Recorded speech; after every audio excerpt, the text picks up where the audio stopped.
Crystal audio books ඔබ වෙත ගෙන එන හැරි පෝටර් සහ මායා පාෂාණය 11 වන පරිච්ඡේදය ක්විඩිච්. නොවැම්බර් මාසය එළඹෙත්ම කාල ගුණය ඉතා සීත අතට හැරෙන්නට විය.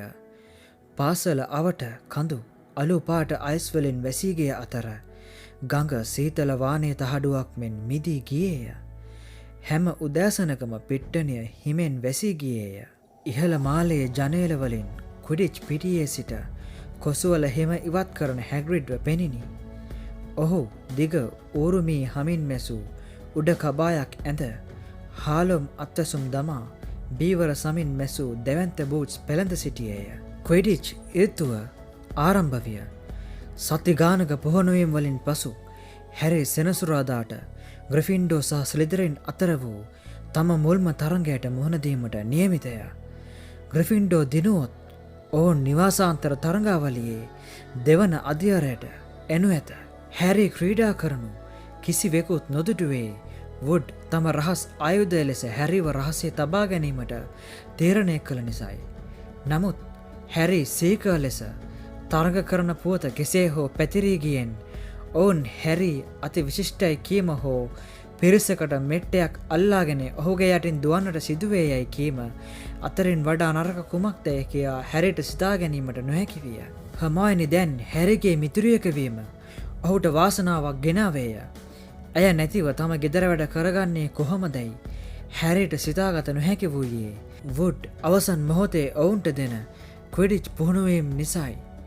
ඇය කියවීමට ඉතා සිත් ගන්නා සුළු අවුරුදු ගණනාවක ක්විඩිච් විස්තර ඔහුට ලබා දුන්නාය. ක්විඩිච් තරඟයකදී ඉවත් කිරීම වලට හසුවිය හැකි ක්‍රම 700ක් ඇති බවත් ඒ සියල්ල 1473 වසරේ ලෝක කුසලාන තරඟයකදී සිදු වූ බවත් සාමාන්‍යයෙන් සීක කුඩාම සහ වේගවත්ම ක්‍රීඩකයා වන අතර බරපතලම අනතුරු සිදුවන්නේ ඔවුන්ට බවත් ක්විඩිච් තරඟයකදී ක්‍රීඩකයෙක් මිය යාම ඉතා විරල වුවත් බොහෝ තරඟ මෙහෙයවන්නන් අතුරුදන්ව මාස ගණනාවකට පසු සහරා කාන්තාරයෙන් මතුවී ඇති බවත් හැරි උගත්තේය. කඳුකර ට්‍රෝල්ගෙන් හැරි සහ රොන් තමාව බේරාගත් දින සිට හර්මයිනි ටිකක් නීති කැඩීම ගැන සැහැල්ලුවට සිතන්නට පටන්ගෙන තිබිණි. ඈ ඊට පොඩි සහයක්ද දුන්නාය. හැරිගේ ක්විඩිච් තරඟයට පෙරදින ඔවුන් විවේකයේදී මිදෙන තරමේ සීතලය පාසල් වත්තට ගියෝය. හර්මයිනි ජෑම් බෝතලයක දමාගෙන යා හැකි දීප්තිමත් නිල් පැහැ ගින්දරක් ගෙනවිත් ඔවුන්ට ගිනි ගොඩක් ගසා දුන්නාය. ඔවුන් ඊට පිටුපාස් සිටගෙන සිරුර රත් කරගනිමින් සිටින අතර ස්නේප් වත්ත හරහා ගියේය. ඔහු නොණ්ඩි ගසන බව හැරි එක්වරම දුටුවේය. හැරි රොන් සහ හර්මයිනි ලං වී ගින්දර නොපෙනෙන්නට වසාගත්තේ එය තහනම් බව ඔවුන්ට විශ්වාස නිසාය. නමුත් අවාසනාවට ඔවුන්ගේ වරදකාරී බව පේන මුහුණු ස්නේප්ගේ ඇස ගැටිනි. ඔහු නොණ්ඩි ගසමින් එතැනට පැමිණියේය. ගින්දර නොතුටුවත් ඔවුන්ව එළිවීමට හේතුවක් සොයන බව ඔහුගේ මුහුණින් පළවිය. මොකද්ද පෝටර් එතන තියෙන්නේ? හැරි ඔහුට වසර ගණනාවක් පුරා ආ ක්විඩිච් නම් පොත පෙන්වීය.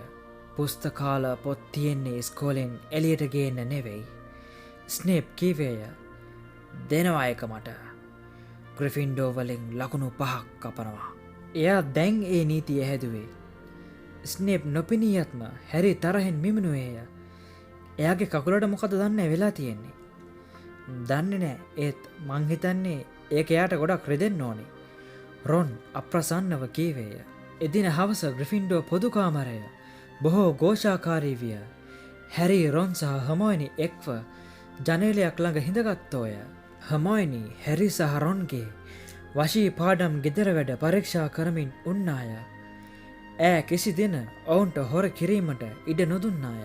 නමුත් ඇයට එය කියවීමට දීමෙන් ඔවුන් කෙසේ හෝ නිවැරදි පිළිතුර ලබාගත්හ. හැරිගේ සිත නොසන්සුන් විය. ඔහුට හෙට දවසේ තරඟය ගැන ඇති බිය නැති කරගන්නට වසර ගණනාවක් පුරා ආ ක්විඩිච් පොත අවශ්‍ය විය. ස්නේප්ට මොකටද බය වෙන්නේ? ඔහු ස්නේප්ගෙන් එය ඉල්ලා ගන්නට යන බව රොන්ට සහ හර්මයිනිට කීවේය. මම ඉල්ලනට වඩා ඔයා ඉල්ලන එක හොඳයි. ඔවුන් එක්වර කීවත් ස්නේප්ට අනිත් ගුරුවරු ඉදිරිපිට එය ප්‍රතික්ෂේප කළ නොහැකි බව හැරිගේ අදහස විය. ඔහු ගුරු කාමරයට ගොස් තට්ටු කළේය. උත්තරයක් නොමැත. ඔහු නැවත තට්ටු කළේය. කිසිවෙක් නැත. සමහර විට ස්නේප් පොත එහි තබා ගියාද උත්සාහයක් දැරුවාට පාඩු නැත. ඔහු දොර තල්ලු කොට ඇතුළට එබි බැලුවේය. ඔහු දුටුවේ භයානක දර්ශනයකි. ඇතුළේ ස්නේප් සහ ෆිල්ච් තනිව සිටි අතර ස්නේප් තම ඇඳුම් දනහිසතෙක් ඔසවාගෙන සිටී. ඔහුගේ එක් කකුලක් තැලී පොඩි වී ලේ ගලමින් තිබිණි. ෆ්ලිච් ඔහුට වෙළුම්පටි ලබා දුන්නේය. ජරාවක් වූ ස්නේප් කීවේය. එක පාර ඔලු තුනම දිහා බලාගෙන ඉන්නේ කොහොමද? හැරි නිහඬවම දොර වැසීමට උත්සාහ කළේය. නමුත් පොටර් තම කකුල වසා ගැනීමට ඇඳුම පහත දමද්දී ඔහුගේ මූණ කෝපයෙන් ඇඹරුණේය. හැරිට කෙලගිලිනි. මම බැලුවේ මගේ පොත අපහු එල්ලගන්න පුළුවන්ද කියලා. එලියට යනවා. එලියට. ග්‍රිෆින්ඩෝ වලින් තවත් ලකුණු කැපීමට පෙර හැරි පිට වුණේය. ඔහු උඩතට්ටුවට අධිවේගයෙන් දිව්වේය. ඔයාට එක හම්බුණාද? හැරි තමන් වෙත එද්දී රොන් ඇසුවේය. මොකද ප්‍රශ්නේ? ඉතා සෙමෙන් කොඳුරමින් තමා දුරු සියල්ල හැරි ඔවුන්ට කීවේය. දන්නවද ඒකේ තේරුම මොකද්ද කියලා? ඔහු හති දමමින් අවසන් කළේය. එයා හැලෝවින් වලදී අර ඔලුතුනේ බල්ලව පහු කරලා යන්න හදලා. අපි දැක්කේ එයා එතනට යද්දී. එයා හදන්නේ ඌ ආරක්ෂා කරන දේ ගන්න. අනික මම මගේ කොස්සේ ඔට්ටු තියෙනවා. එයා තමයි අර ට්‍රොල්ව ඇතුළට ගත්තේ කියලා. එතකොට අනිත් අය ඒ පැත්තට යවන්න පුළුවන් නේ. හර්මයිනිගේ ඇස් විශාල විය. නෑ. එයා එහෙම කරන්නේ නෑ. ඇය කීවාය. මම දන්නවා එයා අච්චර හොඳ නෑ කියලා. ඒත් එයා ඩම්බල්ඩෝ ආරක්ෂා කරන දෙයක් හොරකම් කරන්න එයා උත්සාහ කරන එකක් නෑ. ඇත්තටම හර්මයිනි. ඔයා හිතන්නේ ඔක්කොම ගුරුවරු ශාන්තවරු කියලාද? රොන් කීවේය. මම හැරි එක්ක. මම නම් ස්නේප්ට කිසිම බුරුලක් දෙන්නේ නෑ. ඒත් එයා මොකක් පස්සේද පන්නන්නේ? අර බල්ලා මොකක්ද රකින්නේ? එම ප්‍රශ්නයම තම හිසේ රැව් දෙද්දී හැරි නිදා ගන්නට ගියේය. නෙවිල් මහහඬින් ගොරවමින් සිටියත් හැරිට නිදා ගැනීමට නොහැකිය. ඔහු තම හිත නිදහස් කර ගැනීමට උත්සාහ කළේය. ඔහුට නිදා ගැනීමට උවමනා විය. ඔහු නිදාගත යුතුයි. තව පැය කිහිපයකින් ඔහුගේ පළමු ක්විඩිච් තරඟය පැවැත්වේ. නමුත් තම කකුල හැරි දකිද්දී ස්නේප්ගේ මුහුණේ ඇති වූ හැඟීම අමතක කිරීම ලේසි නැත. පසුදින උදෑසන දීප්තිමත් සහ සීතල එකක් විය. ප්‍රධාන ශාලාව බැදපු සොසේජස් වල ප්‍රණීත සුවඳින් සහ හොඳ ක්විඩිච් තරඟයක් බලාපොරොත්තු වූ සියලු දෙනාගේ ප්‍රීතිමත් කතාබස් හඬින් පිරී පැවතිනි. ඔයා මොනහරි ටිකක් කන්න ඕනේ. මට මුකුත් එපා. පොඩි පාන් කෑල්ලක්? හර්මයිනි බල කරාය. මට බඩගිනි නෑ. හැරිට කනගාටුවක් දැනිනි.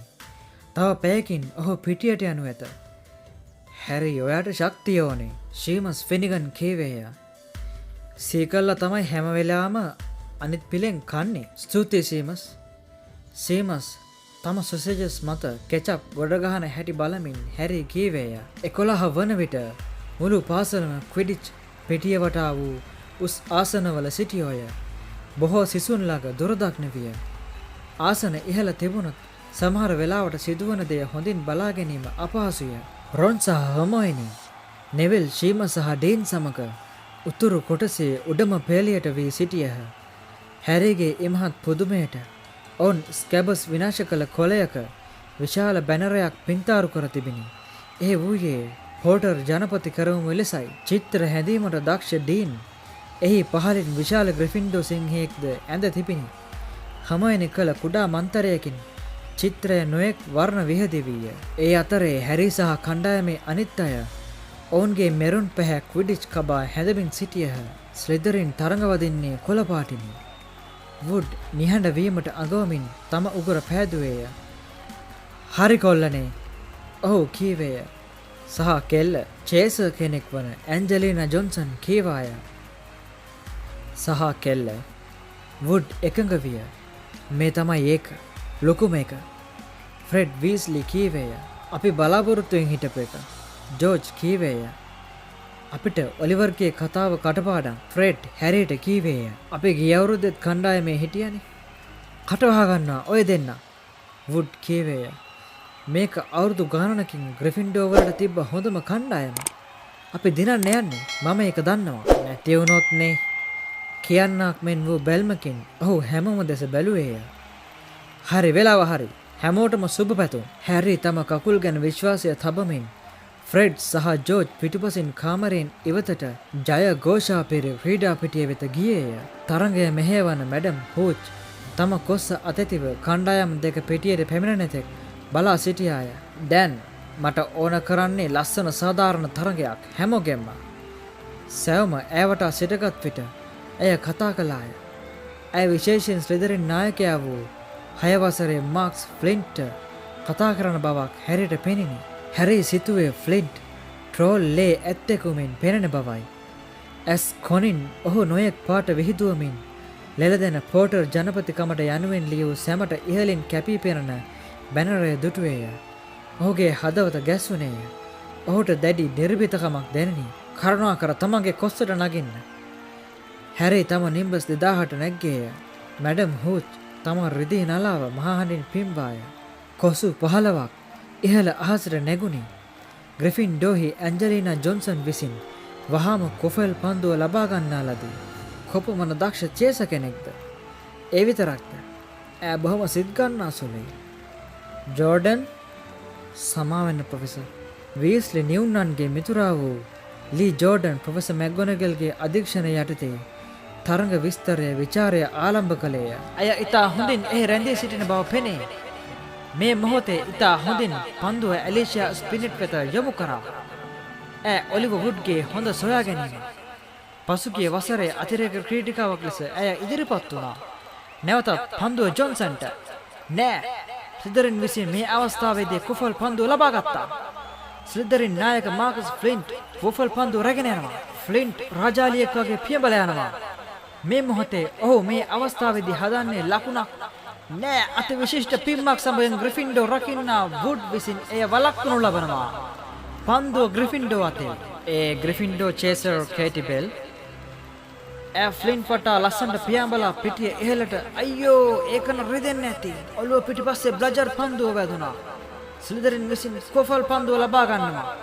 ඒ ඒඩ්‍රියන් පොයි ඔහු ලකුණක් ලබා ගැනීමට ෂෝල් කනුව වෙත යනවා. නමුත් ෆ්‍රෙඩ් සහ ජෝර්ජ් හරි එවපු අනිත් බ්ලජර්රකින් ඔහුව වැළක්වුණා. කොයි එක්කෙනාද කියන්න බෑ පැහැදිලි නෑ. මෙන්න ඇය නැවතත් ඉදිරියට යනවා. ඇය නියමයට පියාඹනවා. වේගෙන් ආපු බ්ලජර් පන්දුව නැවී මග හරනු ලබනවා මේ අවස්ථාවේදී. ගෝල් ලකුණු ඉදිරියෙන් ඇන්ජලිනා ගමන් කරනවා ඉදිරියටම. කීපර් බ්ලෙව්ලේ එනවා. මග ඇරුණා. ග්‍රිෆින්ඩෝ ලකුණු ලබා ගන්නවා. ස්ලිදරින් වල හූ කියන සහ බෙරිහන් දෙන හඬ අතරේ ග්‍රිෆින්ඩෝ ජයഘോഷාවෙන් සීතල අහස පිරී ගියේය. ඔය උඩ ඉන්න අය පොඩ්ඩක් ඉඩ දෙන්න.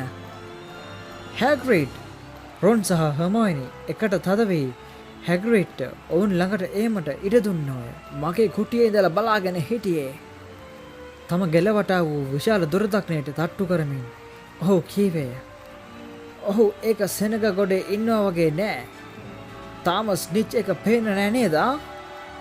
ඔව් රොන් කීවේය. හැරිට තාම වැඩිය මුකුත් කරගන්න හම්බුන්නේ නෑ. පොඩ්ඩක් පැත්තකට වෙලා ඉන්නවා වගේ. ඒකත් එක දෙයක්. තම දුරදක්නේ ඔසවා ඉන් අහසේ කෙතක් මෙන් පෙනුණු හැරි දෙස බලමින් හැග්‍රිඩ් කීවේය. හැමෝටම ඉහළින් හැරි ස්නිච් පන්දුව ගැන සලකුණක් සොයමින් තරඟයන් නරඹමින් සිටියේය.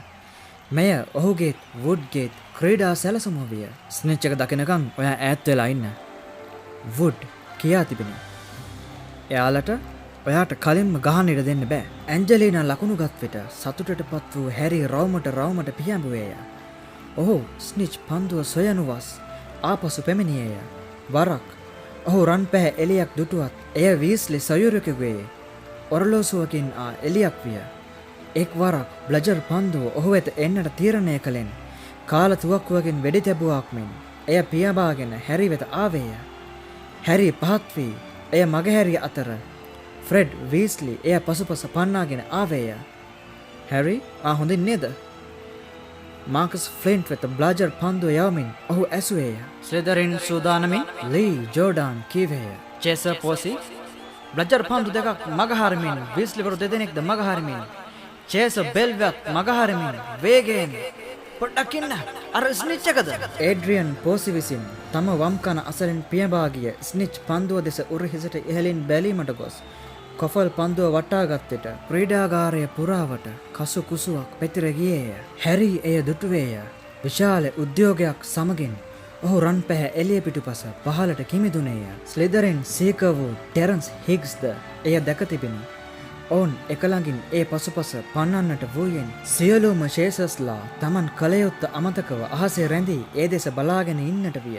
හැරි හිග්ස්ට වඩා වේගවත් විය. ඔහුට ඉහළට ඇදමින් පියාපත් කසන කුඩා බෝලය දැකිය හැකි විය. ඔහු තම වේගය තවත් වැඩි කළේය. පහළ ග්‍රිෆින්ඩෝ පිරිස් වෙතින් එක්වරම කෑගසිල්ලක් ආවේය. මාක්ස් ෆ්ලින්ට් හිතා මතාම හැරිගේ හරහට ආවේය. හැරිගේ කොස්ස ඉවතට පැන්නින් හැරි තම පන බේරා ගැනීමට එය තදින් අල්ලා ගත්තේය. ෆවුල්!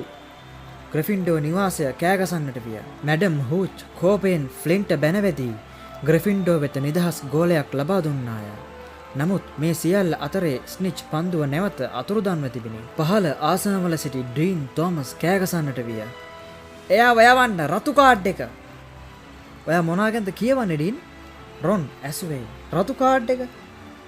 ඩීන් කුතුහලයෙන් කීවේය.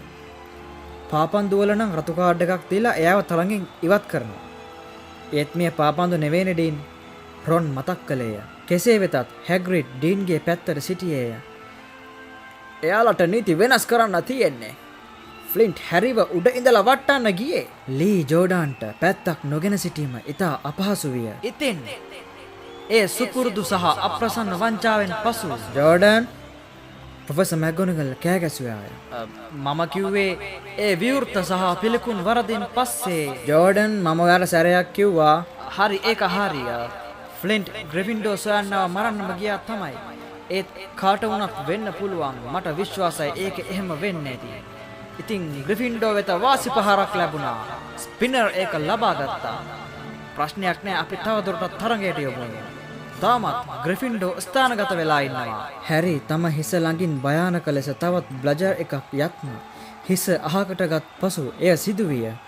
ඔහුගේ කොස්ස එක් වරම භයානක ලෙස ඇලවිය. තත්පරයකට ඔහු සිතුවේ තමන් වැටෙන්නට යන බවයි. ඔහු තම අත් දෙකෙන්ම සහ දනහිස් වලින් කොස්ස තදින් අල්ලාගත්තේය. මෙවැනි දෙයක් ඔහුට කවදාවත් දැනී තිබුණේ නැත. නැවතත් එයම සිදුවිය. කොස්ස ඔහුව ඉවතට විසි කරන්න හදනවක් මෙන් විය. නමුත් නිම්බස් 2000 එහෙම හදිසියේ තම පදවන්නව වට්ටන්න සිතන්නේ නැත. හැරි ග්‍රිෆින්ඩෝ ගෝල් කණු පැත්තට හැරෙන්නට උත්සාහ කළේය. ඔහු සිතුවේ වුඩ්ලවා විවේකයක් ඉල්ලා ගැනීමටයි. නමුත් කොස්ස සම්පූර්ණයෙන්ම තම පාලනයෙන් තොර බව ඔහුට වැටහිණි. ඔහුට එය හැරවීමට නොහැකිය. ඔහුට එය කිසිසේත් පාලනය කළ නොහැකිය. එය එහෙ මෙහෙ පැද්දෙමින් එක්වරම ගැස්සෙමින් අහස පුරා ගමන් කරන්නට වූයේ හැරිව ඉන් ඉවතට විසිවන්නටම ගියේය. ලී තවමත් විස්තර කතනය කරමින් සිටියේය. ස්ලිදරින් සූදානමින් ෆ්ලින්ට් කොෆල් පන්දුව සමගින් ස්පිනිට් වෙතට නැවත පන්දුව බෙල් වෙතට බ්ලජර් එකක් තදින් ඔහුගේ මුහුණේ වැදුනා. ඒකට එයාගේ නැහැ කැඩුනා නම් හොඳයි. විහිළුවක් කරේ ප්‍රොෆෙසර්. ස්ලිදරින් ලකුණු ලබා ගන්නවා. අයියෝ! ස්ලිදරින් වෙතින් ඔල්වර්සන් හඬ ඇහෙන්නට විය. හැරිගේ කොස්ස අමුතු ලෙස හැසිරෙන අයුරු කිසිවෙක් නොදුටු බවක් පෙනේ. එය ඇඹරෙමින් ගැස්සෙමින් ඔහුව සෙමින් ඉහළට තරඟෙන් ඉවතට ගෙන ගියේය. හැරි මොනව කරනවද බන්දා? හැග්‍රිඩ් තම දුරදක්නයෙන් බලමින් මිමිනුවේය. මම හොඳට දැනගෙන හිටියේ නැත්නම් කියන්න තිබ්බා එයාට එයාගේ කොස්ස පාලනය කරන්න බෑ වගේ කියලා. ඒත් එහෙම වෙන්න බෑ. හදිසියෙම සියලුම රැඳවුම් වල සිටි අය ඉහළ සිටි හැරි දෙස අත් දිගු කර පෙන්වන්නට විය. ඔහුගේ කොස්ස ඔහුත් සමගම පෙරලෙන්නට පටන් ගත්තේය. ඔහු අමාරුවෙන් එහි රැඳී සිටී. ඉන්පසු මුළු සෙනගම ගැස්සුනෝය. හැරිගේ භයානක කොස්ස භයානක ලෙස පිම්මක් පැන්නෙන් හැරි එයින් ඉවතට විසිවිය. දැන් ඔහු එක අතකින් පමණක් එහි එල්ලේ සිටී. ෆ්ලින්ට් එයාව හරස් කරපු වෙලාවේ ඒකට මොකක් හරි වුණාද? ශීමස් කෙඳිරුවේය. වෙන්න බෑ. හැග්‍රිඩ් වේවුලන කටහඬින් කීවේය.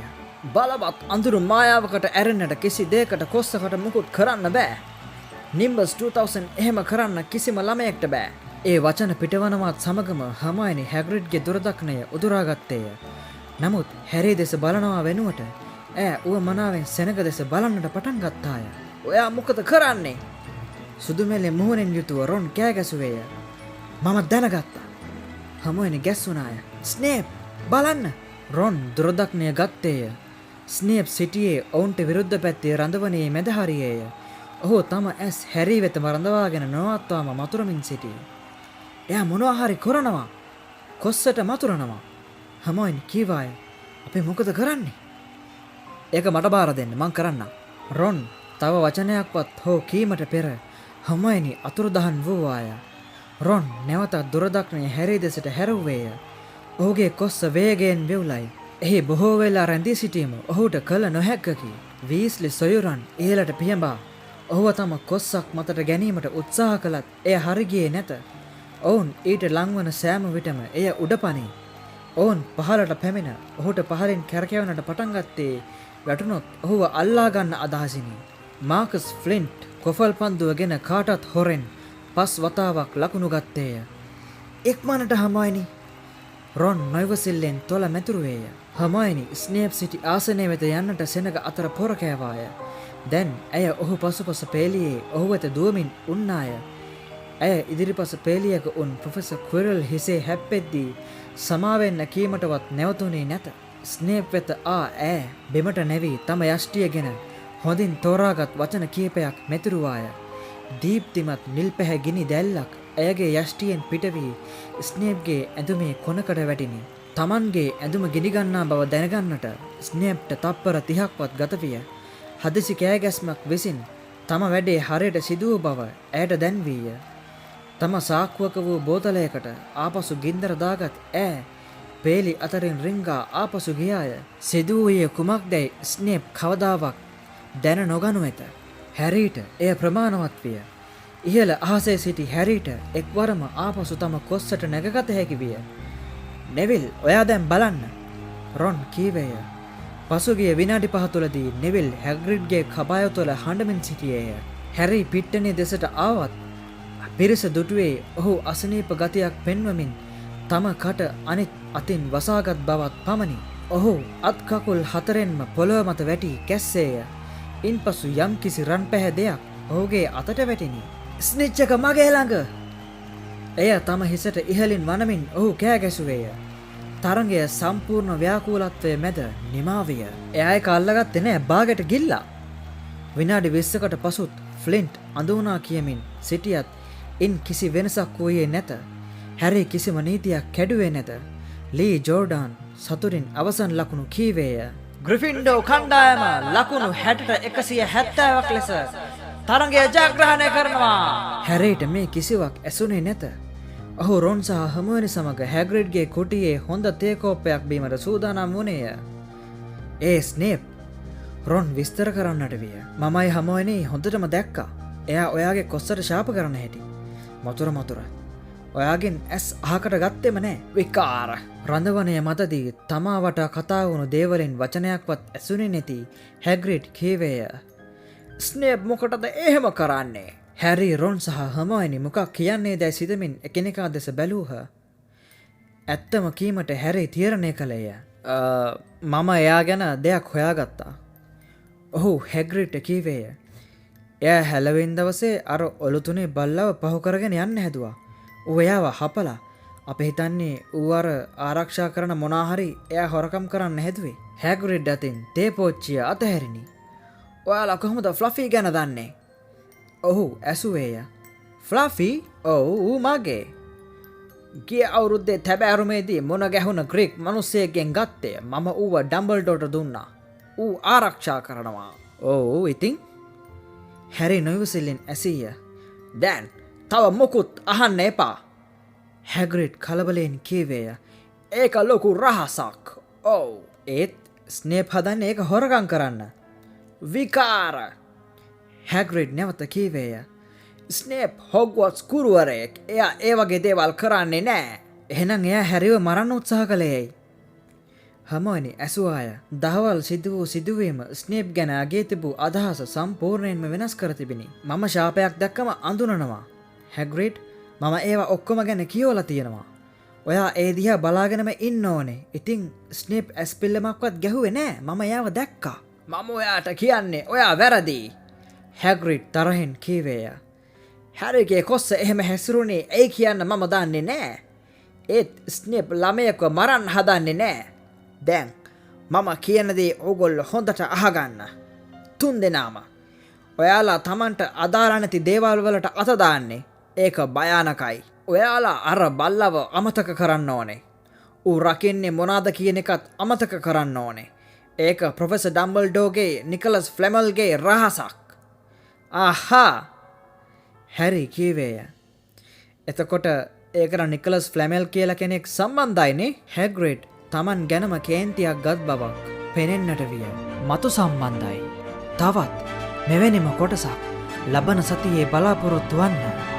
පහුගිය කොටස් නැරඹීම සඳහා දකුණු පස උඩ කෙළවරේ ඇති කාඩය මත ක්ලික් කරන්න.